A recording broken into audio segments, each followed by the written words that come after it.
ਨਾਨਕ ਸਿੰਘ ਦਾ novel ਮੰਝਧਾਰ ਦਾ 18ਵਾਂ ਅੰਗ। ਚਾਹ ਦਾ ਸਮਾਨ ਚੁੱਕਿਆ ਗਿਆ। ਕਰਮੋ ਚੌਕੇ ਭਾਂਡੇ ਦਾ ਕੰਮ ਮੁਕਾ ਕੇ ਚਲੀ ਗਈ। ਸਬਜ਼ੀ ਉਹ ਤਿਆਰ ਕਰ ਗਈ ਸੀ ਅਤੇ ਰੋਟੀ ਪੁੰਨਿਆ ਨੇ ਆਪ ਪਕਾਣੀ ਸੀ, ਜਿਸ ਕਰਕੇ ਕਰਮੋ ਦੇ ਕਰਨ ਲਈ ਕੋਈ ਕੰਮ ਬਾਕੀ ਨਹੀਂ ਸੀ। ਪਰਮਾ ਆਪਣੇ ਨਵੇਕਲੇ ਕਮਰੇ 'ਚ ਕੁਰਾੜੇ ਮਾਰ ਰਿਹਾ ਸੀ। ਹਾਂ, ਕਰੋ ਸ਼ੁਰੂ, ਡਾਕਟਰ ਨੇ ਕਿਹਾ, ਜਿਹਦੇ ਜਵਾਬ 'ਚ ਪੁੰਨਿਆ ਬੋਲੀ, ਮੇਰੀ ਸਲਾਹ ਹੈ ਡਾਕਟਰ ਜੀ, ਪਹਿਲਾਂ ਤੁਸੀਂ ਆਪਣਾ ਜੋ ਕੁਝ ਦੱਸਣ ਪੁੱਛਣ ਵਾਲੇ ਜੇ ਖ਼ਤਮ ਕਰ ਲਓ, ਕਿਉਂਕਿ ਮੇਰਾ ਕਿੱਸਾ ਕੁਝ ਜ਼ਿਆਦਾ ਲੰਮਾ ਹੈ। ਚੰਗਾ, ਡਾਕਟਰ ਬੋਲਿਆ, ਜੇ ਤੁਹਾਡੀ ਇਹੋ ਇੱਛਾ ਤਾਂ ਇਵੇਂ ਸੀ, ਪਰ ਮੈਂ ਤੁਹਾਤੋਂ ਇੱਕ ਗੱਲ ਦਾ ਇਕਰਾਰ ਲੈਣਾ ਚਾਹੁੰਦਾ। ਕਿ ਤੁਸੀਂ ਵੀ ਅੱਜ ਦਿਲ ਦੀ ਕੋਈ ਗੱਲ ਮੈਥੋਂ ਨਾ ਲੁਕਾਣੀ, ਕਿਉਂਕਿ ਮੈਂ ਅੱਜ ਕੁਝ ਨਹੀਂ ਲੁਕਾਣਾ। ਬਿਲਕੁਲ ਨਹੀਂ ਲੁਕਾਵਾਂਗੀ, ਪਰ ਇੱਕ ਗੱਲ ਦਾ ਇਕਰਾਰ ਮੈਂ ਵੀ ਤੁਹਾਡੇ ਪਾਸੋਂ ਲੈਣਾ ਚਾਹੁੰਦੀ ਹਾਂ। ਤੁਸੀਂ ਤਾਂ ਪੁੰਨਿਆ ਜੀ ਬਰਾਬਰ ਨਹਿਲੇ 'ਤੇ ਦਹਿਲਾ ਮਾਰੀ ਜਾ ਰਹੇ ਹੋ। ਅੱਛਾ ਦੱਸੋ, ਕਿਹੜਾ ਇਕਰਾਰ ਮੰਗਦੇ ਜੇ? ਕਿ ਮੇਰੀ ਕਿਸੇ ਗੱਲ ਤੋਂ ਨਾਰਾਜ਼ ਨਹੀਂ ਹੋਊਗੀ, ਕਿਉਂਕਿ ਮੈਂ ਤੁਹਾਡੀ ਕਿਸੇ ਗੱਲ ਤੋਂ ਨਾਰਾਜ਼ ਨਹੀਂ ਹੋਵਾਂਗੀ। ਇਹਦਾ ਮਤਲਬ ਇਹ ਹੋਇਆ ਕਿ ਅੱਜ ਸਾਨੂੰ ਦੋਹਾਂ ਨੂੰ ਖੁੱਲ੍ਹ ਲੈ ਕੇ ਸਭ ਕੁਝ ਕਹਿਣ ਦੀ ਅਤੇ ਦੋਹਾਂ 'ਤੇ ਪਾਬੰਦੀ ਹੈ ਸਭ ਕੁਝ ਸਹਿਣ ਦੀ। ਬੇਸ਼ੱਕ, ਤਾਂ ਯਕੀਨ ਰੱਖੋ ਮੈਂ ਆਪਣਾ ਇਕਰਾਰ ਨਹੀਂ ਤੋੜਾਂਗਾ ਅਤੇ ਮੈਂ ਵੀ ਨਹੀਂ ਤੋੜਾਂਗੀ। ਅੱਛਾ, ਹੁਣ ਤੁਸੀਂ ਜੋ ਵੀ ਕਹਿਣਾ ਜੇ ਨਿਸੰਗ ਹੋ ਕੇ ਕਹੋ। ਪੁੰਨਿਆ ਜੀ, ਡਾਕਟਰ ਗੰਭੀਰ ਹੋ ਕੇ ਬੋਲਿਆ, ਮੈਂ ਆਪਣੇ ਖਿਆਲਾਂ ਨੂੰ ਨਾ ਤਾਂ ਵਧਾ ਚੜ੍ਹਾ ਕੇ ਨਾ ਹੀ ਕਿਸੇ ਸ਼ਾਇਰਾਨਾ ਰੰਗ 'ਚ ਰੰਗ ਕੇ ਬਿਆਨ ਕਰਨਾ ਚਾਹੁੰਦਾ। ਬਿਲਕੁਲ ਸਾਦੇ ਅਤੇ ਘੱਟ ਤੋਂ ਘੱਟ ਲਫ਼ਜ਼ਾਂ 'ਚ ਖ਼ਤਮ ਕਰਾਂਗਾ। ਪਿਛਲੇ ਦਿਨਾਂ 'ਚ ਮੈਂ ਆਪਣੀ ਜ਼ਿੰਦਗੀ ਬਾਬਤ ਕਾਫੀ ਕੁਝ ਤੁਹਾਨੂੰ ਦੱਸ ਚੁੱਕਾ। ਜੇ ਕੋਈ ਗੱਲ ਲੁਕਾਈ ਹੈ ਤਾਂ ਇਹੋ ਜਿਹੜੀ ਇਸ ਵੇਲੇ ਦੱਸਣ ਲੱਗਾ। ਦੱਸੋ ਦੱਸੋ, ਪੁੰਨਿਆ ਨੇ ਜ਼ੋਰ ਦਿੱਤਾ। ਪੁੰਨਿਆ ਜੀ, ਡਾਕਟਰ ਦੀ ਆਵਾਜ਼ ਡੂੰਘੇ ਜਜ਼ਬੇ 'ਚ ਭਿੱਜੀ ਹੋਈ ਸੀ। ਮੈਂ ਮੁੱਢ ਤੋਂ ਹੀ ਕੁਝ ਵਹਿਮੀ ਜਿਹਾ ਵਾਕਿਆ ਹੋਇਆ। ਜ਼ਿੰਦਗੀ ਜਿਉਣ ਦਾ ਮਿਆਰ ਬੜਾ ਅਨੋਖਾ ਜਿਹਾ ਰਿਹਾ ਹੈ। ਇਹੋ ਵਜ੍ਹਾ ਹੈ ਕਿ ਅੱਜ ਤੀਕ ਮੇਰੀ ਜ਼ਿੰਦਗੀ ਅਧੂਰੀ ਹੈ। ਮੈਂ ਆਪਣੀ ਰਹਿਣੀ ਬਹਿਣੀ ਬਾਬਤ ਕਿਸੇ ਮਹਾਨਤਾ ਦਾ ਦਾਅਵਾ ਤਾਂ ਨਹੀਂ ਕਰ ਸਕਦਾ, ਪਰ ਇੰਨਾ ਜ਼ਰੂਰ ਕਹਿ ਸਕਦਾ ਕਿ ਅੱਜ ਤੀਕ ਮੈਂ ਜਿੰਨਾ ਜੀਵਨ ਜੀਵਿਆ ਹੈ ਇਹ ਕਿਸੇ ਤਰ੍ਹਾਂ ਦੀ ਵੀ ਮੈਲ ਤੋਂ ਰਹਿਤ ਹੈ। ਬਾਕੀ ਇਹ ਦੱਸਣ ਦੀ ਮੈਨੂੰ ਲੋੜ ਨਹੀਂ ਕਿ ਬਤੌਰ ਇੱਕ ਇਨਸਾਨ ਦੇ ਮੈਂ ਆਪਣੇ ਫਰਜ਼ਾਂ ਨੂੰ ਕਿੱਥੋਂ ਤੀਕ ਨਿਭਾਇਆ ਹੈ। ਅਤੇ ਮਾਫ਼ ਕਰਨਾ ਪੁੰਨਿਆ ਜੀ, ਮੈਂ ਆਪਣੀ ਤਰਤੀਬ ਨੂੰ ਇਸ ਵੇਲੇ ਕਾਇਮ ਨਹੀਂ ਰੱਖ ਰਿਹਾ। ਪਤਾ ਨਹੀਂ ਲੱਗਦਾ ਕਿ ਕੀ ਮੈਂ ਬੋਲਣਾ ਹੈ ਅਤੇ ਕੀ ਬੋਲ ਰਿਹਾ। ਸ਼ਾਇਦ ਉਹਦੀ ਗੱਲ ਨੂੰ ਕੱਟਦੀ ਪੁੰਨਿਆ ਬੋਲੀ, ਪਰ ਖਿਮਾ ਕਰਨਾ ਡਾਕਟਰ ਜੀ, ਤੁਸੀਂ ਲੰਮੀ ਕਥਾ ਦੇ ਫੇਰ 'ਚ ਪੈਂਦੇ ਹੀ ਕਿਉਂ? ਗੱਲ ਤਾਂ ਜਿਹੜੀ ਤੁਸੀਂ ਕਹਿਣੀ ਉਹ ਮੈਂ ਸਮਝ ਹੀ ਗਈ ਹਾਂ। ਜੇ ਤੁਹਾਨੂੰ ਉਹਦੇ ਬਿਆਨ ਕਰਨ 'ਚ ਅੜਚਨ ਜਾਪਦੀ ਹੈ ਤਾਂ ਮੈਂ ਹੀ ਦੱਸ ਦਿੰਦੀ ਹਾਂ। ਜੇ ਕਰ ਸਕੋ ਤਾਂ ਮੇਰਾ ਸੰਕਟ ਦੂਰ ਹੋ ਜਾਏ। ਤੁਸੀਂ ਮੇਰੇ ਨਾਲ ਵਿਆਹ ਕਰਾਉਣਾ ਚਾਹੁੰਦੇ ਹੋ, ਇਹੋ ਕਿ ਕੁਝ ਹੋਰ? ਪੁੰਨਿਆ ਨੇ ਇਹ ਗੱਲ ਏਡੇ ਸਰਲ ਢੰਗ ਨਾਲ ਕਹਿ ਦਿੱਤੀ ਜਿਵੇਂ ਚਾਹ ਦੀ ਪਿਆਲੀ ਲਈ ਖੰਡ ਦਾ ਜ਼ਿਕਰ ਕੀਤਾ ਗਿਆ ਹੋਵੇ। ਡਾਕਟਰ ਅੱਖਾਂ ਪਾੜ ਕੇ ਉਸ ਵੱਲ ਤੱਕਣ ਲੱਗਾ। ਕਿਸੇ ਕੁਆਰੀ ਲੜਕੀ ਦੇ ਮੂੰਹ ਏਡੇ ਸਪਸ਼ਟ ਅਤੇ ਸਾਦੇ ਢੰਗ ਨਾਲ ਇਹੋ ਜਿਹਾ ਵਾਕ ਸੁਣਨ ਦਾ ਉਸ ਲਈ ਆਪਣੀ ਜ਼ਿੰਦਗੀ 'ਚ ਪਹਿਲਾ ਹੀ ਮੌਕਾ ਸੀ, ਅਤੇ ਡੂੰਘੀ ਭੇਦ ਖੋਜਵੀਂ ਨਜ਼ਰ ਨਾਲ ਉਹਨੇ ਇੱਕ ਵਾਰੀ ਫੇਰ ਪੁੰਨਿਆ ਵੱਲ ਤੱਕਿਆ, ਸ਼ਾਇਦ ਇਹ ਜਾਣਨ ਲਈ ਕਿ ਇੰਨੀ ਸੁਖੈਨਤਾ ਨਾਲ ਇਹ ਗੱਲ ਮੂੰਹ ਕੱਢਣ ਤੋਂ ਪੁੰਨਿਆ ਦੀ ਮੁਰਾਦ ਕੀ ਹੈ। ਉਹਦੇ ਖਿਆਲ 'ਚ ਇਹਦੇ ਦੋ ਕਾਰਨ ਹੋ ਸਕਦੇ ਹੈ, ਜਾਂ ਤਾਂ ਸੱਚੇ ਦਿਲ ਇਕਰਾਰ ਅਤੇ ਜਾਂ ਸਖਤ ਕਿਸਮ ਦਾ ਇਨਕਾਰ। ਪਰ ਕੋਸ਼ਿਸ਼ ਕਰਦਾ ਹੋਇਆ ਵੀ ਉਹ ਸਪਸ਼ਟ ਤੌਰ 'ਤੇ ਨਾ ਪੁੰਨਿਆ ਦੇ ਚਿਹਰੇ 'ਤੇ ਕੁਝ ਸਮਝ ਸਕਿਆ, ਨਾ ਹੀ ਉਹਦੇ ਬੋਲਣ ਢੰਗ ਤੋਂ। ਪੁੰਨਿਆ ਦੇ ਇਸ ਉਚਾਰਨ ਤੋਂ ਬਾਅਦ ਇੱਕ ਅੱਧ ਮਿੰਟ ਦੋ ਪਾਸੇ ਚੁੱਪ ਵਰਤੀ ਰਹੀ, ਜਿਹਨੂੰ ਛੇਕੜ ਡਾਕਟਰ ਨੇ ਨਹੀਂ ਪੁੰਨਿਆ ਨੇ ਤੋੜਿਆ। ਦੱਸੋ, ਮੇਰਾ ਟੀਚਾ ਠੀਕ ਹੈ ਕਿ ਗਲਤ? ਡਾਕਟਰ ਇਸ ਵੇਲੇ ਪੁੰਨਿਆ ਦੇ ਸਾਹਮਣੇ ਬੈਠਾ ਆਪਣੇ ਆਪ ਨੂੰ ਕੁਛ ਇਉਂ ਪ੍ਰਤੀਤ ਕਰ ਰਿਹਾ ਸੀ ਜਿਵੇਂ ਉਸਤਾਦ ਦੇ ਸਾਹਮਣੇ ਸ਼ਾਗਿਰਦ। ਤੁਸੀਂ ਬਿਲਕੁਲ ਠੀਕ ਸਮਝਿਆ ਪੁੰਨਿਆ ਜੀ, ਕਹਿੰਦਿਆਂ ਉਹਨੇ ਇੱਕ ਵਾਰੀ ਫੇਰ ਉਹਦੇ ਚਿਹਰੇ 'ਤੇ ਨਜ਼ਰ ਗੱਡੀ। ਫਿਰ ਵੀ ਉਹਦੇ ਪੱਲੇ ਕੁਛ ਨਾ ਪਿਆ। ਹੁਣ ਉਹ ਬੇਸਬਰੀ ਨਾਲ ਪੁੰਨਿਆ ਦੇ ਮੂੰਹੋਂ ਨਿਕਲਣ ਵਾਲੇ ਕਿਸੇ ਉਸ ਵਾਕ ਜਾਂ ਸ਼ਬਦ ਦੀ ਉਡੀਕ ਸੀ ਜਿਹੜਾ ਦੂਜੇ ਅਰਥਾਂ 'ਚ ਉਸ ਲਈ ਸਫਲਤਾ ਜਾਂ ਅਸਫਲਤਾ ਦੋਵਾਂ 'ਚੋਂ ਇੱਕ ਦਾ ਪ੍ਰਤੀਕ ਸਾਬਤ ਹੋਣ ਵਾਲਾ ਸੀ। ਪਰ ਪੁੰਨਿਆ ਕੁਛ ਨਹੀਂ ਬੋਲੀ। ਅਖੀਰ ਡਾਕਟਰ ਨੂੰ ਹੀ ਬੋਲਣਾ ਪਿਆ। ਇਸ ਬਾਬਤ ਤੁਹਾਡਾ ਵਿਚਾਰ ਮੈਂ ਜਾਣਨਾ ਚਾਹੁੰਦਾ ਪੁੰਨਿਆ। ਮੇਰਾ? ਉਹ ਐਤਕੀ ਜ਼ਰਾ ਗੰਭੀਰ ਹੋ ਕੇ ਬੋਲੀ। ਡਾਕਟਰ ਜੀ, ਆਪਣੇ ਵਿਆਹ ਬਾਰੇ ਮੇਰਾ ਫੈਸਲਾ ਇੰਨਾ ਕਾਹਲਾ ਨਹੀਂ। ਮੈਂ 5 ਸਾਲਾਂ 'ਚ ਜਿਸ ਗੱਲ ਦਾ ਫੈਸਲਾ ਨਹੀਂ ਕਰ ਸਕੀ ਉਹਦਾ ਇੰਨੀ ਜਲਦੀ ਕਿੱਕਣ ਕਰ ਸਕਦੀ? ਅਤੇ ਇਹਦਾ ਮਤਲਬ ਇਹ ਹੋਇਆ ਕਿ ਤੁਸੀਂ ਅਜੇ ਇਸ ਮਾਮਲੇ 'ਤੇ ਹੋਰ ਵੀ ਸੋਚਣਾ ਹੈ? ਮੈਂ ਇਕੱਲੀ ਨੇ ਨਹੀਂ ਡਾਕਟਰ ਜੀ, ਸਾਨੂੰ ਦੋਹਾਂ ਨੂੰ ਸੋਚਣਾ ਪਏਗਾ। ਬਾਕੀ ਇਹ ਮੈਂ ਤੁਹਾਨੂੰ ਯਕੀਨ ਦਿਵਾਉਂਦੀ ਹਾਂ ਕਿ ਜੇ ਤੁਹਾਡੇ ਦਿਲ 'ਚ ਮੇਰੇ ਲਈ ਥਾਂ ਹੈ ਤਾਂ ਮੇਰਾ ਦਿਲ ਵੀ ਇਹਦੇ ਅਸਰ ਤੋਂ ਬਚਿਆ ਹੋਇਆ ਨਹੀਂ। ਮੈਂ ਆਪਣੇ ਆਪ ਨੂੰ ਖੁਸ਼ਕਿਸਮਤ ਸਮਝਦੀ ਹਾਂ ਜੇ ਤੁਹਾਨੂੰ ਅਪਣਾਉਣ 'ਚ ਕਾਮਯਾਬ ਹੋ ਸਕਦੀ ਹਾਂ। ਇਸ ਬੁਝਾਰਤ ਦੀ ਡਾਕਟਰ ਨੂੰ ਪੂਰੀ ਤਰ੍ਹਾਂ ਸਮਝ ਨਾ ਆ ਸਕੀ। ਉਹਦੀ ਆਸ਼ਾ ਦੀ ਥੰਮੀ ਥੋੜ੍ਹਾ ਜਿਹਾ ਡਗਮਗਾਈ ਅਤੇ ਬੋਲਿਆ, ਪੁੰਨਿਆ ਜੀ, ਮੈਂ ਤੁਹਾਨੂੰ ਸੱਚੇ ਦਿਲੋਂ ਯਕੀਨ ਦਿਵਾਉਣਾ ਕਿ ਸੋਚਣ ਵਿਚਾਰਨ ਦੇ ਸਾਰੇ ਮਰਹਲੇ ਮੈਂ ਤੈਅ ਕਰ ਚੁੱਕਾ। ਖਿਮਾ ਕਰਨਾ ਡਾਕਟਰ ਜੀ, ਇਹ ਕਿੱਕਣ ਹੋ ਸਕਦਾ, ਜਦ ਕਿ ਮੇਰੀ ਬਾਬਤ ਹਾਲੇ ਤੁਹਾਨੂੰ ਇੰਨੀ ਵੀ ਵਾਕਫੀਅਤ ਨਹੀਂ ਕਿ ਮੈਂ ਕੀ ਹਾਂ ਅਤੇ ਕਿਹੋ ਜਿਹੀ ਹਾਂ। ਮੈਨੂੰ ਜਿੰਨਾ ਕੁਝ ਪਤਾ ਹੈ ਉਦੋਂ ਵੱਧ ਜਾਣਨ ਦੀ ਮੈਂ ਇੱਛਾ ਹੀ ਨਹੀਂ ਰੱਖਦਾ। ਪਰ ਤੁਹਾਨੂੰ ਇਹ ਵੀ ਪਤਾ ਹੋਣਾ ਚਾਹੀਦਾ ਕਿ ਮੈਂ ਇੱਕ ਮੁਸਲਮਾਨ ਦੇ ਘਰ 'ਚ ਕਾਫੀ ਚਿਰ ਬਸ ਡਾਕਟਰ ਚਿল্ਲਾਇਆ, ਹੋਰ ਕੁਝ ਨਾ ਕਹਿਣਾ। ਮਹਾਤਮਾ ਗਾਂਧੀ ਨੇ ਕਿਹਾ ਸੀ ਕਿ ਪਾਕਿਸਤਾਨੀਆਂ ਦੇ ਕਬਜ਼ੇ 'ਚੋਂ ਛੁੱਟ ਕੇ ਆਈਆਂ ਹੋਈਆਂ ਦੇਵੀਆਂ ਗੰਗਾ ਜਲ ਵਾਂਗ ਪਵਿੱਤਰ ਨੇ। ਪਰ ਇਹ ਗੱਲ ਜੇ ਉਹ ਨਾ ਕਹਿੰਦੇ ਤਾਂ ਵੀ ਮੇਰੇ ਲਈ ਤੁਸੀਂ ਗੰਗਾ ਜਲ ਵਾਂਗ ਹੀ ਨਹੀਂ, ਗੰਗਾ ਵਾਂਗ ਪਵਿੱਤਰ ਹੁੰਦੇ। ਠੀਕ ਹੈ। ਪੁੰਨਿਆ ਅੱਧ ਵਿਸ਼ਵਾਸੀ ਜੇ ਰੌਣ 'ਚ ਬੋਲੀ ਕਿ ਮਹਾਤਮਾ ਗਾਂਧੀ ਵਰਗੇ ਮਹਾਂਪੁਰਸ਼ ਦੇ ਇਸ ਫਤਵੇ ਨੂੰ ਤੁਸੀਂ ਸਿਰ ਮੱਥੇ 'ਤੇ ਰੱਖ ਕੇ ਆਪਣੀ ਉਦਾਰਤਾ ਦਾ ਸਬੂਤ ਦੇ ਰਹੇ ਹੋ। ਪਰ ਖਿਮਾ ਕਰਨਾ, ਇਸ ਮਾਮਲੇ 'ਚ ਮੈਂ ਕਿਸੇ ਉਦਾਰਤਾ ਜਾਂ ਮਿਹਰਬਾਨੀ ਦੀ ਖਾਹਿਸ਼ਮੰਦ ਨਹੀਂ ਹਾਂ। ਗੱਲ ਮੇਰੀ ਰਤਾ ਕੌੜੀ ਲੱਗੇਗੀ ਤੁਹਾਨੂੰ, ਪਰ ਸੱਚ ਕਹਿਣ ਦਾ ਕੀ ਡਰ ਹੈ। ਮੈਂ ਉਸ ਦੇਵਤਾ ਦੇ ਚਰਨਾਂ 'ਚ ਆਪਣਾ ਤਨ ਮਨ ਭੇਟ ਚੜਾਵਾਂਗੀ ਜਿਹੜਾ ਪਹਿਲਾਂ ਮੇਰੇ ਪਾਸ ਤਨ ਮਨ ਦੀ ਭੇਟਾ ਲੈ ਕੇ ਆਏਗਾ। ਪਰ ਇਹ ਭੇਟਾ ਤਾਂ ਮੈਂ ਅੱਜ ਤੋਂ ਨਹੀਂ, ਉਸੇ ਦਿਨ ਤੋਂ ਲਈ ਖੜ੍ਹਾਂ ਜਿਸ ਦਿਨ ਤੁਹਾਡੀ ਮੇਰੀ ਮੁਲਾਕਾਤ ਪਹਿਲੀ ਵਾਰ ਹੋਈ ਸੀ। ਡਾਕਟਰ ਜੀ, ਸ਼ਾਇਰਾਂ ਵਾਲੀਆਂ ਗੱਲਾਂ ਕਰਨ ਦਾ ਇਹ ਮੌਕਾ ਨਹੀਂ। ਅਸੀਂ ਇਸ ਵੇਲੇ ਜ਼ਿੰਦਗੀਆਂ ਦਾ ਵਣਜ ਕਰਨ ਵਾਲੇ ਹਾਂ ਅਤੇ ਨਿਰਾ ਜਜ਼ਬੇ ਦੇ ਅਸਰ ਹੇਠ ਇਹ ਮਾਮਲਾ ਨਹੀਂ ਨਜਿੱਠਿਆ ਜਾ ਸਕਦਾ। ਤਾਂ ਫਿਰ ਤੁਸੀਂ ਦੱਸੋ, ਹੋਰ ਕਿੱਕਣ ਨਜਿੱਠਿਆ ਜਾ ਸਕਦਾ ਹੈ? ਇਸ ਤਰ੍ਹਾਂ ਕਿ ਤੁਸੀਂ ਮੈਨੂੰ ਅਤੇ ਮੈਂ ਤੁਹਾਨੂੰ ਹਰ ਪਹਿਲੂ ਤੋਂ ਵੇਖ ਘੋਖ ਲਈਏ। ਪਰ ਮੈਂ ਤਾਂ ਵੇਖ ਘੋਖ ਚੁੱਕਾਂ। ਅਲਬੱਤਾ ਤੁਸੀਂ ਜਿਸ ਤਰ੍ਹਾਂ ਚਾਹੋ ਮੇਰੀ ਅਜ਼ਮਾਇਸ਼ ਕਰ ਸਕਦੇ ਹੋ। ਤੁਹਾਡਾ ਖਿਆਲ ਗਲਤ ਹੈ ਡਾਕਟਰ ਜੀ। ਸਾਡੇ 'ਚੋਂ ਉਹ ਭੁਲੇਖੇ 'ਚ ਹੋਏਗਾ ਜਿਹੜਾ ਕਹੇ ਕਿ ਮੈਂ ਠੋਕ ਵਜਾ ਕੇ ਇੱਕ ਦੂਜੇ ਨੂੰ ਵੇਖ ਚੁੱਕਾਂ। ਸੱਚ ਕਹਿਣਾ, ਮੈਂ ਤੁਹਾਨੂੰ ਜਿੰਨਾ ਕੁ ਵੇਖਣਾ ਪਰਖਣਾ ਸੀ ਵੇਖ ਪਰਖ ਲਿਆ। ਹੁਣ ਤੁਹਾਡੀ ਵਾਰੀ ਹੈ, ਸੋ ਤੁਸੀਂ ਜਿਸ ਤਰੀਕੇ ਨਾਲ ਚਾਹੋ ਮੇਰਾ ਇਮਤਿਹਾਨ ਲੈ ਸਕਦੇ ਹੋ। ਮੈਂ ਤੁਹਾਡਾ ਇਮਤਿਹਾਨ ਲੈ ਚੁੱਕੀ ਹਾਂ ਡਾਕਟਰ ਜੀ। ਪੁੰਨਿਆ ਦੇ ਰਵੱਈਏ 'ਚ ਐਤਕੀ ਕੁਰਖਤ ਜਿਹਾ ਢੰਗ ਸੀ। ਤਾਂ ਦੱਸੋ ਮੈਂ ਉਸ 'ਚ ਪਾਸ ਹਾਂ ਕਿ ਫੇਲ ਹੈ? ਜੀ ਹਾਂ। ਡਾਕਟਰ ਨੂੰ ਜਿਵੇਂ ਬੈਠੇ ਬਿਠਾਈ ਨੂੰ ਕਿਸੇ ਨੇ ਚੁੱਕ ਕੇ ਮਿੱਟੀ 'ਚ ਦੱਬ ਦਿੱਤਾ ਹੋਵੇ। ਪਿਆਰ ਦੀ ਨੈਣ 'ਚ ਵਹਿੰਦਾ ਹੋਇਆ ਉਹਦਾ ਹਿਰਦਾ ਜਿਵੇਂ ਕਿਸੇ ਨੇ ਫੜ ਕੇ ਕੰਡਿਆਲੀ ਝਾੜਾਂ ਵਾਲੇ ਕੰਢੇ 'ਤੇ ਵਗਾਹ ਮਾਰਿਆ ਹੋਵੇ। ਪੁੰਨਿਆ ਦੇ ਮੂੰਹੋਂ ਨਿਕਲਿਆ ਹੋਇਆ ਇੱਕੋ ਛੋਟਾ ਸ਼ਬਦ ਭੁਚਾਲ ਬਣ ਕੇ ਉਹਦੇ ਖਾਬਾਂ ਦੇ ਸੁਨਹਿਰੀ ਸੰਸਾਰ ਨੂੰ ਇੱਟ ਕਰ ਗਿਆ। ਤਾਂ ਇਹ ਮੇਰੀ ਬਦਕਿਸਮਤੀ ਹੈ, ਉਹਨੇ ਢਿੱਲੀ ਜਿਹੀ ਆਵਾਜ਼ 'ਚ ਕਿਹਾ। ਤੁਹਾਡੀ ਨਹੀਂ ਡਾਕਟਰ ਜੀ। ਪੁੰਨਿਆ ਦਾ ਗਲਾ ਅਥਰੂਆਂ ਨਾਲ ਭਰਦਾ ਜਾ ਰਿਹਾ ਸੀ। ਮੇਰੀ ਬਦਕਿਸਮਤੀ ਹੈ ਜਿਸ ਨਾਲ ਕਿਸਮਤ ਨੇ ਧਰੋ ਕਮਾਇਆ।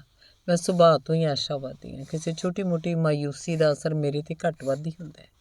ਪਰ ਸੱਚ ਜਾਣਨਾ, ਇਸ ਨਿਰਾਸਤਾ ਨੇ ਤਾਂ ਮੇਰਾ ਦਿਲ ਹੀ ਤੋੜ ਕੇ ਰੱਖ ਦਿੱਤਾ। ਕਿਹੜੀ ਨਿਰਾਸਤਾ ਨੇ ਪੁੰਨਿਆ ਜੀ? ਇਹੋ ਕਿ ਜਿਸ ਚੀਜ਼ ਨੂੰ ਮੈਂ ਹੀਰਿਆਂ ਦਾ ਤਾਜ ਸਮਝ ਕੇ ਸਿਰ 'ਤੇ ਰੱਖਣ ਦੀਆਂ ਖਾਬਾਂ ਲੈ ਰਹੀ ਸਾਂ, ਉਹ ਚੀਥੜਿਆਂ ਦੀ ਟੋਪੀ ਨਿਕਲੀ। ਸੁਣ ਕੇ ਡਾਕਟਰ ਦੀ ਘਬਰਾਹਟ ਓੜਕ ਤੀਕ ਪਹੁੰਚ ਗਈ। ਉਹ ਬੋਲਿਆ, ਪੁੰਨਿਆ ਰੱਬ ਦੇ ਵਾਸਤੇ ਬੁਝਾਰਤਾਂ ਨਾ ਪਾਓ। ਤੁਸੀਂ ਇਕਰਾਰ ਕਰ ਚੁੱਕੇ ਹੋ ਕਿ ਦਿਲ ਦੀ ਕੋਈ ਗੱਲ ਨਹੀਂ ਲੁਕਾਓਗੇ, ਅਤੇ ਤੁਸੀਂ ਵੀ ਇਕਰਾਰ ਕਰ ਚੁੱਕੇ ਹੋ ਕਿ ਸਭ ਕੁਝ ਸੁਣ ਕੇ ਸਹਾਰ ਸਕੋਗੇ। ਪੁੰਨਿਆ ਨੇ ਸੰਜੀਦਗੀ 'ਚ ਦੱਸਿਆ, ਬੇਸ਼ੱਕ ਮੈਂ ਇਸ ਲਈ ਤਿਆਰ ਹਾਂ। ਸੱਚਮੁੱਚ? ਹਾਂ ਸੱਚਮੁੱਚ। ਨਾਰਾਜ਼ ਤਾਂ ਨਹੀਂ ਹੋਓਗੇ ਜੇ ਮੇਰੇ ਮੂੰਹੋਂ ਕੋਈ ਲਫ਼ਜ਼ ਤੁਹਾਡੀ ਸ਼ਾਨ ਤੋਂ ਵਿਰੁੱਧ ਨਿਕਲ ਜਾਏ? ਬਿਲਕੁਲ ਨਹੀਂ। ਮੈਂ ਪੁੱਛਦੀ ਹਾਂ ਕਿ ਤੁਸੀਂ ਸੱਚਮੁੱਚ ਮੈਨੂੰ ਇਹ ਸੁਭਾਗ ਦੇਣਾ ਚਾਹੁੰਦੇ ਹੋ? ਸਗੋਂ ਪੁੰਨਿਆ, ਮੈਂ ਸੁਭਾਗ ਲੈਣਾ ਚਾਹੁੰਦਾ ਤੁਹਾਡੇ ਪਾਸੋਂ। ਕੀ ਤੁਹਾਡੀ ਜ਼ਿੰਦਗੀ ਉੱਤੇ ਨਜ਼ਰ ਮਾਰਨ ਦਾ ਮੈਨੂੰ ਹੱਕ ਹੈ? ਪੂਰਾ। ਤਾਂ ਮੈਨੂੰ ਦੱਸੋ ਡਾਕਟਰ ਜੀ, ਤੁਹਾਡੇ ਪਾਸ ਹੀ ਇੰਨੀ ਦੌਲਤ ਕਿੱਥੋਂ ਆ ਗਈ? ਤੁਸੀਂ ਮੈਨੂੰ ਦੱਸ ਚੁੱਕੇ ਹੋ ਕਿ ਆਪਣੀ ਜੱਦੀ ਜਾਇਦਾਦ ਵਿੱਚੋਂ ਵੀ ਤੁਸੀਂ ਇੱਕ ਪੈਸਾ ਨਹੀਂ ਲਿਆ। ਠੰਡੇ ਤਲਾਬ 'ਚ ਨਹਾਉਂਦਿਆਂ ਜਿਵੇਂ ਕਿਸੇ ਦੇ ਪਿੰਡੇ 'ਤੇ ਤੱਤੀ ਭੁੱਬਲ ਦਾ ਕੜਛਾ ਆ ਪਿਆ ਹੋਵੇ। ਪੁੰਨਿਆ ਦੀ ਗੱਲ ਸੁਣ ਕੇ ਡਾਕਟਰ ਦਾ ਉਹੀ ਹਾਲ ਹੋਇਆ। ਉਹਦੇ ਚਿਹਰੇ 'ਤੇ ਗੁੱਸੇ ਦੀ ਲਾਲੀ ਭੱਖ ਉੱਠੀ। ਉਹ ਤੋਂ ਪਹਿਲਾਂ ਕਿ ਉਹ ਆਪਣੇ ਉੱਤੇ ਲਾਈ ਹੋਈ ਇਸ ਗਹਿਰੀ ਚੋਟ ਦੇ ਜਵਾਬ 'ਚ ਕੁਝ ਕਹਿੰਦਾ, ਪੁੰਨਿਆ ਫੇਰ ਬੋਲ ਉੱਠੀ, ਘਬਰਾਓ ਨਾ ਡਾਕਟਰ ਜੀ। ਨਾ ਮੇਰੀ ਗੁਸਤਾਖੀ 'ਤੇ ਨਾਰਾਜ਼ ਹੋਵੋ। ਮੈਂ ਤੁਹਾਨੂੰ ਤੁਹਾਡਾ ਇਕਰਾਰ ਇੱਕ ਵਾਰੀ ਫੇਰ ਯਾਦ ਕਰਾਉਂਦੀ ਹਾਂ, ਜਿਹੜਾ ਅਸੀਂ ਆਪੋ 'ਚ ਕਰ ਚੁੱਕੇ ਹਾਂ। ਮੈਂ ਤੁਹਾਡਾ ਇੱਕ ਭੁਲੇਖਾ ਦੂਰ ਕਰਦਿਆਂ ਮਤ ਖਿਆਲ ਕਰਨਾ ਕਿ ਮੈਂ ਤੁਹਾਡੀ ਦੌਲਤ ਜਾਂ ਮੋਟਰ ਕਾਰ ਉੱਤੇ ਰੀਝੀ ਹੋਵਾਂਗੀ। ਇਹਨਾਂ ਚੀਜ਼ਾਂ ਨੂੰ ਮੈਂ ਬਥੇਰਾ ਮਾਣ ਚੁੱਕੀ ਹਾਂ। ਉਦੋਂ ਵੀ ਮੇਰੇ ਦਿਲ ਵਿੱਚ ਇਹਨਾਂ ਦੀ ਕੋਈ ਕਦਰ ਨਹੀਂ ਸੀ ਜਦੋਂ ਧਨ ਦੌਲਤ ਨਾਲ ਮੇਰਾ ਅੰਦਰ ਬਾਹਰ ਭਰਿਆ ਹੁੰਦਾ ਸੀ। ਮੈਂ ਜੇ ਰੀਝੀ ਸਾਂ ਤਾਂ ਤੁਹਾਡੀ ਰੂਹਾਨੀ ਦੌਲਤ ਉੱਤੇ, ਤੁਹਾਡੀ ਲੋਕ ਸੇਵਾ ਦੀ ਲਗਨ ਉੱਤੇ, ਤੁਹਾਡੇ ਦੇਸ਼ ਦਰਦੀ ਦਿਲ ਉੱਤੇ। ਖਿਮਾ ਕਰਨਾ, ਸ਼ਾਇਦ ਖਿਆਲ ਕਰਦੇ ਹੋਗੇ ਕਿ ਤੁਹਾਡੇ ਸਾਹਮਣੇ ਇੱਕ ਨਾਚੀਜ਼ ਜਿਹੀ ਰਫਿਊਜ਼ੀ ਕੁੜੀ ਮੌਜੂਦ ਹੈ। ਮੰਨਿਆ ਦੁਨੀਆ ਦੀਆਂ ਨਜ਼ਰਾਂ 'ਚ ਮੈਂ ਇਹੋ ਕੁਝ ਹਾਂ, ਤੁਹਾਡੇ ਨੌਕਰਾਂ ਦੀ ਵੀ ਬਰਾਬਰੀ ਨਹੀਂ ਕਰ ਸਕਦੀ। ਪਰ ਜਿੱਥੇ ਜੀਵਨ ਸਾਥੀ ਚੁਣਨ ਦਾ ਸਵਾਲ ਪੈਦਾ ਹੋਏਗਾ, ਉੱਥੇ ਇਹ ਨਾਚੀਜ਼ ਕੁੜੀ ਉਸੇ ਨੂੰ ਕਬੂਲ ਕਰੇਗੀ ਜਿਹੜਾ ਇਸ ਦੀ ਕਸੌਟੀ ਉੱਤੇ ਪੂਰਾ ਉਤਰੇਗਾ।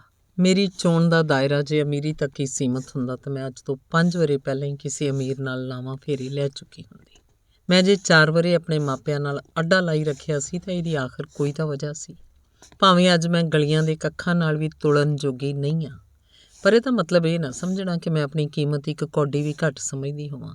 ਮੈਂ ਜਾਣਦੀ ਹਾਂ ਅਸੂਲ ਪ੍ਰਸਤੀ ਲਈ ਤੁਸੀਂ ਬੜੇ ਕਸ਼ਟ ਝਾਗੇ ਨੇ, ਤੁਸੀਂ ਜੇਲਾਂ ਕੱਟੀਆਂ, ਤੁਸੀਂ ਵਰ੍ਹਿਆਂ ਬੱਧੀ ਭੁੰਜੇ ਸੌਂਦੇ ਤੇ ਨੰਗੇ ਪੈਰੀਂ ਤੁਰਦੇ ਰਹੇ, ਜਿਹਦਾ ਤੁਸੀਂ ਮੇਰੇ ਅੱਗੇ ਜ਼ਿਕਰ ਕਰ ਚੁੱਕੇ ਹੋ। ਤੁਸੀਂ ਇਹ ਜ਼ਿਕਰ ਵੀ ਬਾਰ-ਬਾਰ ਮੇਰੇ ਪਾਸ ਦੁਹਰਾਇਆ ਹੈ ਕਿ ਤੁਸੀਂ ਆਦਰਸ਼ ਪਤਨੀ ਦੀ ਜੁਸਤਜੂ 'ਚ ਹੀ ਅੱਜ ਤੀਕ ਕੁਆਰੇ ਰਹੇ ਹੋ। ਇਸੇ ਜ਼ਿੱਦ 'ਚ ਤੁਸੀਂ ਮਾਪਿਆਂ ਤੱਕ ਨੂੰ ਤਿਆਗ ਦਿੱਤਾ, ਪਰ ਮੈਂ ਜਿਹਨੇ ਅੱਜ ਤੀਕ ਕਦੀ ਕੋਈ ਡੀਂਗ ਤੁਹਾਡੇ ਪਾਸ ਨਹੀਂ ਮਾਰੀ, ਅੱਜ ਇੱਕ ਡੀਂਗ ਮਾਰਦੀ ਹਾਂ। ਉਹਨੂੰ ਕੰਨ ਖੋਲ੍ਹ ਕੇ ਸੁਣ ਲਓ। ਇਹੋ ਡੀਂਗ ਮੇਰੀ ਕਸੌਟੀ ਹੈ। ਤੁਸੀਂ ਜੇ ਇਸ ਉੱਤੇ ਪੂਰੇ ਉਤਰੋਗੇ ਤਾਂ ਮੈਂ ਤੁਹਾਡੇ ਚਰਨਾਂ 'ਚ ਆਪਣੀ ਇਸਤਰੀਅਤ ਨੂੰ ਤੇ ਆਪਣੀ ਵਫਾ ਨੂੰ ਹਮੇਸ਼ਾ ਲਈ ਅਰਪਣ ਕਰ ਦਿਆਂਗੀ। ਪਰ ਜੇ ਇਸ ਵਿੱਚ ਰਤੀ ਮਾਸੇ ਦਾ ਵੀ ਖੋਟ ਵੇਖਿਆ ਤਾਂ ਮੈਂ ਸਮਝਾਂਗੀ ਤੁਸੀਂ ਮੇਰੇ ਕਾਬਲ ਨਹੀਂ ਹੋ। ਕੋਈ ਕੁੜੀ ਬੋਲ ਰਹੀ ਸੀ, ਕੋਈ ਬਿਜਲੀ ਕੜਕ ਰਹੀ ਸੀ। ਇਸ 'ਚ ਕੋਈ ਸ਼ੱਕ ਨਹੀਂ ਕਿ ਡਾਕਟਰ ਆਨੰਦ ਪੁੰਨਿਆਂ ਦੀ ਹਰ ਅਦਾ ਉੱਤੇ ਤੇ ਹਰ ਇੱਕ ਹਰਕਤ ਉੱਤੇ ਸਦਕੇ ਸੀ, ਉਹਦੀ ਸੂਰਤ ਉੱਤੇ ਵੀ, ਸੀਰਤ ਉੱਤੇ ਵੀ। ਪਰ ਇਸ 20 ਵਰ੍ਹਿਆਂ ਦੀ ਕੁੜੀ 'ਚ ਸਵੈਮਾਨ ਤੇ ਇਸਤਰੀਅਤ ਦਾ ਐਡਾ ਗਰੂਰ ਹੋਏਗਾ, ਇਸ ਗੱਲ ਨੂੰ ਉਹਨੇ ਕਦੀ ਸੋਚਿਆ ਹੀ ਨਹੀਂ ਸੀ। ਸ਼ਾਇਦ ਇਹੋ ਸਬੱਬ ਸੀ ਕਿ ਡਾਕਟਰ ਨੇ ਪੁੰਨਿਆਂ ਨੂੰ ਜਿਸ ਰੂਪ 'ਚ ਅੱਜ ਵੇਖਿਆ, ਇਹ ਪਹਿਲਾਂ ਨਾਲੋਂ ਕੀਮਤੀ ਸੀ।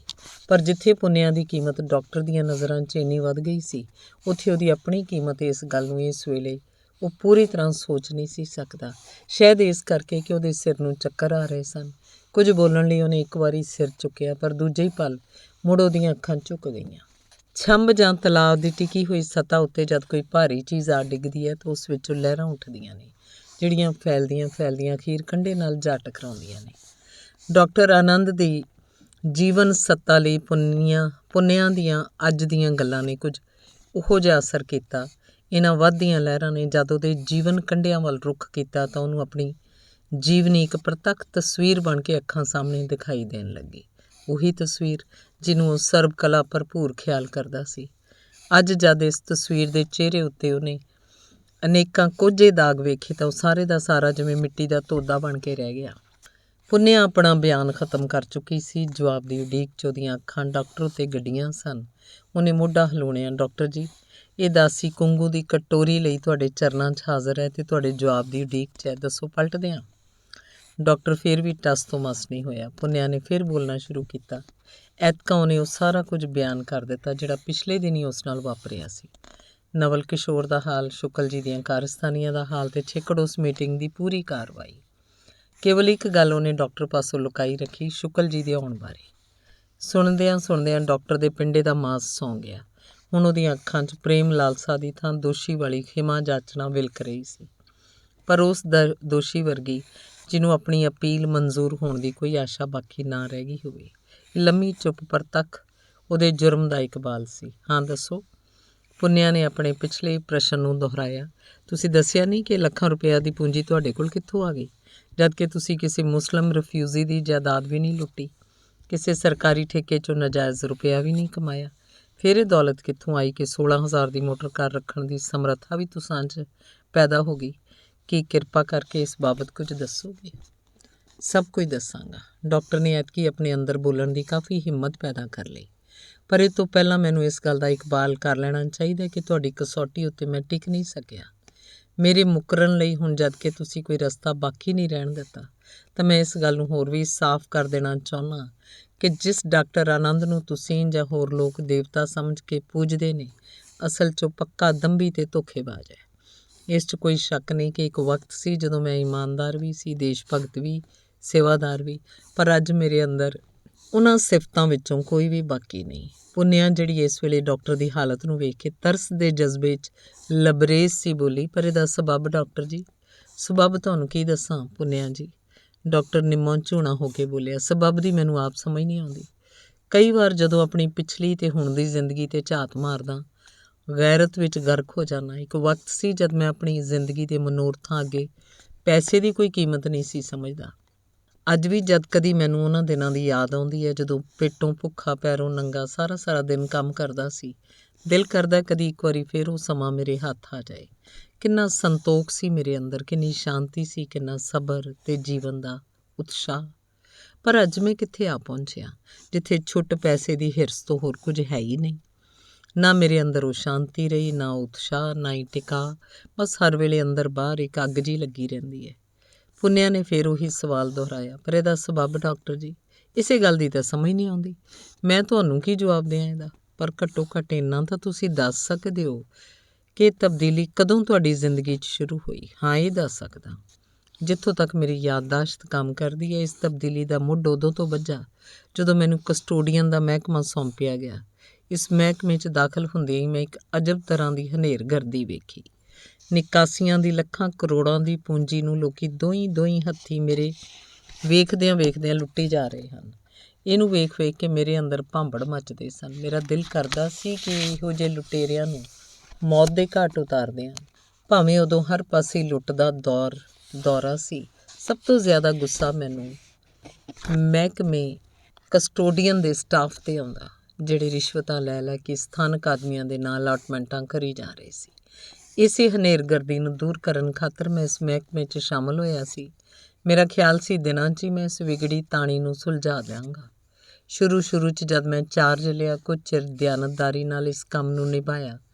ਜੇ ਮੈਂ ਚਾਹੁੰਦਾ ਤਾਂ ਇੱਕ ਸਾਮੀ ਪਾਸੋਂ 5-5, 10-10 ਹਜ਼ਾਰ ਰੁਪਏ ਰਿਸ਼ਵਤ ਲੈ ਕੇ ਲੱਖਾਂ ਰੁਪਏ ਇਕੱਠੇ ਕਰ ਲੈਂਦਾ, ਕਿਉਂਕਿ ਵੱਡੇ ਸੇਠ ਤੇ ਸਰਦਾਰ ਨੋਟਾਂ ਦੇ ਥੱਬੇ ਚੁੱਕੀ ਮੇਰੇ ਬੂਹੇ 'ਤੇ ਸਿਜਦੇ ਕਰਦੇ ਫਿਰਦੇ ਸਨ।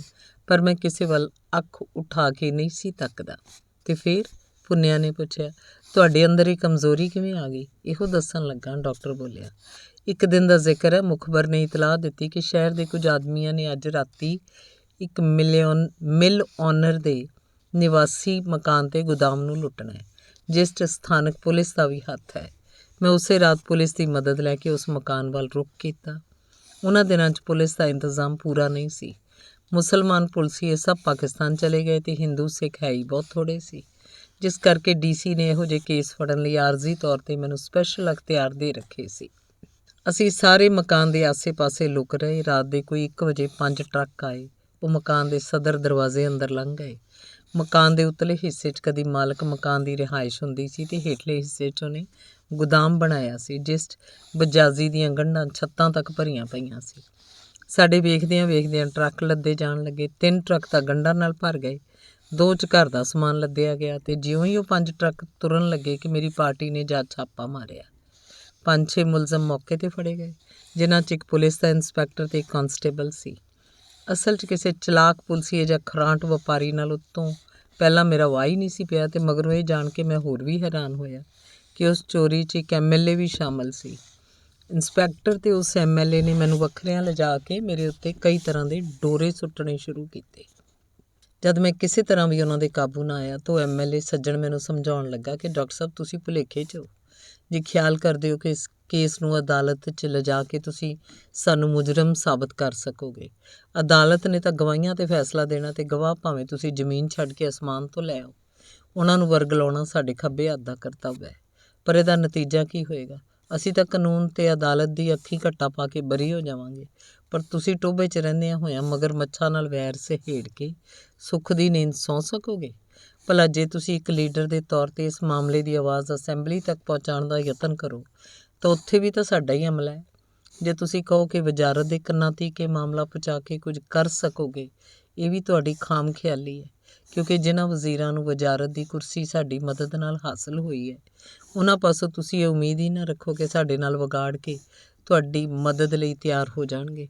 ਸੋ ਡਾਕਟਰ ਸਾਹਿਬ, ਤੁਹਾਡੀ ਦਾਨਿਸ਼ਮੰਦੀ ਇਸੇ 'ਚ ਹੈ ਕਿ ਚੁੱਪ ਕਰਕੇ ਆਪਣਾ ਹਿੱਸਾ ਲਓ ਤੇ ਸਾਡੇ ਰਸਤੇ 'ਚੋਂ ਹਟ ਜਾਓ। ਧੰਨਵਾਦ। ਚੱਲਦਾ।